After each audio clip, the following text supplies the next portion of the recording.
ప్రభువు నామంలో నాకు ఈ అవకాశాన్ని ఇచ్చినటువంటి ఈ ధన్యతను కలగజేసినటువంటి ముందుగా దేవాది దేవునికి హృదయపూర్వక కృతజ్ఞతాస్తుతులు చెల్లించుకుంటును. అలాగే అవకాశాన్ని ఇచ్చినటువంటి సిఆర్ గారికి, సంఘ పెద్దలకు, ట్రెజరర్ గారికి, యూత్ వారికి, కూడి వచ్చిన మీ అందరికీ నా హృదయపూర్వక వందనాలు తెలియజేసుకుంటున్నాను.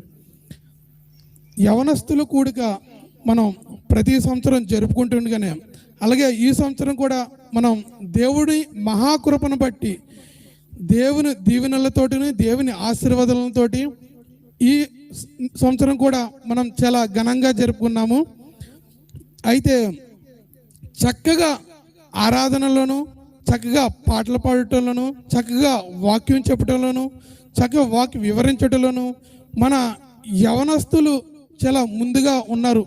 అట్టి ధన్యతను మనకును మన కుటుంబాలకు ఇచ్చినటువంటి దేవునికి మనం కృతజ్ఞతాస్తుతులు చెల్లించుకోవాలని ముందుగా